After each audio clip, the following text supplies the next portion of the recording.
अस्सलाम वालेकुम रहमतुल्लाहि व बरकातहू। नाज़रीन, इस वक्त मैं मौजूद हूँ इमारत शरिया बिहार, उड़ीसा, झारखंड और मगरबी बंगाल के मरकज़ी दफ्तर फुलवारी शरीफ पटना में, और हमारे साथ मौजूद हैं इमारत शरिया के नायब काजी हज़रत मौलाना काजी वसी अहमद साहब Qasmi, all India Muslim personal law board के रुकन भी हैं, फसीहुल लिसान बलीगुल बयान मुकर्रिर हैं। फ़िक्र नज़र टीवी पर आपका बहुत इस्तक़बाल। शुक्रिया भाई, फ़िक्र नज़र वाले अहबाब, आपका बहुत बहुत शुक्रिया। असल में कल से काजी साहब जो मामला चल रहा है वो मिल्लत इस्लामिया के लिए बेपनाह तकलीफ़ दे है।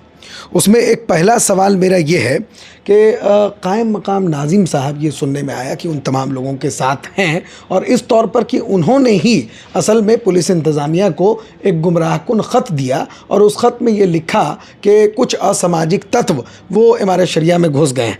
वो कार्यवाहक नाज़िम या कायम मकाम नाज़िम की हैसियत से कब तक काम किया, अभी क्या उनकी पोजीशन थी, उनका वहाँ पे ख़त देना और उस लेटर पैड पर देना, इस पूरे पर आप क्या राय देंगे?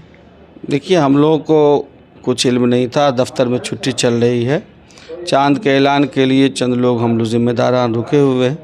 कल अचानक पुलिस आई और उन्होंने एक लेटर दिया, जिसमें लेटर डीएम को दिया गया था कि कुछ असामाजिक तत्व इमारत शरिया के अमला को नुकसान पहुंचाना चाह रहे हैं, और उसमें दरख्वास्त देने वाले में एप्लीकेंट में नाम था मोहम्मद शिबली कासमी, महासचिव इमारत शरिया। तो जाहिर है कि महासचिव इमारत शरिया के नहीं थे, कार्यवाहक सचिव थे, और इन दिनों इस पोस्ट पे वो नहीं हैं। जैसा कि हम लोगों को इल्म में है कि 3 या 4 अप्रैल से ही उनको इस पोस्ट से बरतरफ कर दिया गया है। ऐसी सूरत में उनका महासचिव अपने आप को कहना और इमारत शरिया के लेटर पैड का इस्तेमाल करना या इसका रेफरेंस नंबर इस्तेमाल करना यकीनन सही नहीं है, गलत है।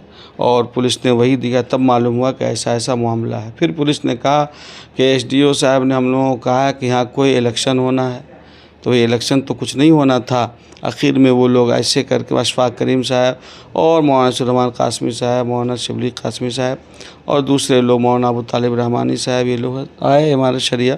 लोगों ने बातचीत की, और बातचीत करने के बाद उन लोगों को कहा कि अभी छुट्टी चल रही है, तो वो लोग 1-2 घंटे रहे हॉस्पिटल के तरफ, और उसके बाद वो लोग चले गए। लेकिन हालात बहरहाल, इससे जो इदारे को नुकसान पहुंचा है और लोगों में गलत मैसेज गया, वो ये कि साहब फुलवारी शरीफ में इमारत शरिया को पुलिस ने घेर लिया है। तो जाहिर है कि इसकी वजह से बड़ी बदनामी हुई, और ये अच्छी बात नहीं है। तो हकीकी सूरत हाल क्या हुई? फाइनली उन लोगों को किस तरह से यहाँ से निकाला गया? फुलवारी की बड़ी तादाद में लोग जमा हो, मकामी हजरात आए और उन्होंने समझा बुझा के कहा कि दफ्तर में छुट्टी चल रही है, आप लोग चले जाइए। उसके बाद वो लोग चले गए। ठीक। अच्छा, एक प्रेस रिलीज़ भी जारी हुई इमारत शरिया की तरफ से। सवाल मेरा मुकम्मल होने दिया जाए। एक प्रेस रिलीज़ इमारत शरिया की तरफ से ऑफिशियल जारी हुई, एक उसके पहले फिर उसी तरह फर्जी लेटर पैड पर एक जारी हुई, जिसमें फ़लाँ साहब को अमीर बना दिया गया, फ़लाँ साहब को नायब अमीर बना दिया गया, और फ़लाँ साहब को मुस्तकिल नाज़िम बना दिया गया। अमीर और नायब अमीर ऐसे नहीं बनते हैं। अमीर बनने के लिए एक प्रोसेस है और शरई तरीक़ा है कि अरबाब हल्लो अक़द की एक बॉडी है, जिसकी तादाद 451 अफराद पर मुश्तमिल है, जो बिहार, उड़ीसा, झारखंड के हर खित्ते से नुमाइंदगी करते हैं। वो अमीर चुनते हैं और वही अमीर माज़ूल करते हैं। ऑलरेडी अमीर शरीयत मौजूद हैं, तो फिर किसी और अमीर को मुंतखब करने का क्या माना है?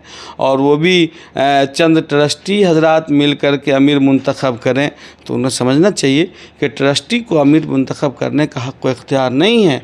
उसी ट्रस्ट डीड में लिखा हुआ है कि अमीर को मुंतखब करने का हक़ और इख्तियार अरबाब हल्लो अक़द को है, और माज़ूल करने का भी इख्तियार अरबाब हल्लो अक़द को ही है।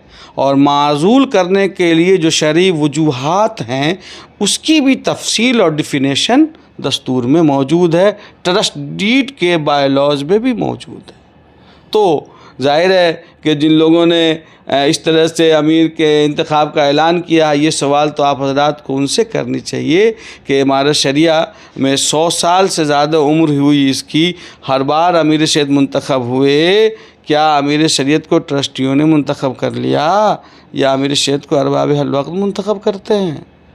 तो आखिरी सवाल ये है कि फ़िक़ह पर चूँकि आपको गिरफ्त है, आपकी मालूमात इस मामले में मजबूत है, यानी ऐसे मौके पर कि जब ऑलरेडी आपका अमीर मौजूद हो اور اسی حلقے میں دوبارہ کوئی آدمی زبردستی اپنے آپ کو کسی بھی طرح غلط طریقے سے امیر گھوشت کرنے کی کوشش کرے تو شرعی حکم کیا ہے؟ شرعی حکم کا مطلب یہ ہے کہ امیر اگر مسلمانوں کا ایک موجود ہے پھر کوئی اور امیر بنانا یہ تو ضابطۂ شریعت جو امیر بنانے کا امارت شریعہ کا ہے اس کے خلاف ہے اور امت میں انتشار ڈالنے کی کوشش ہے۔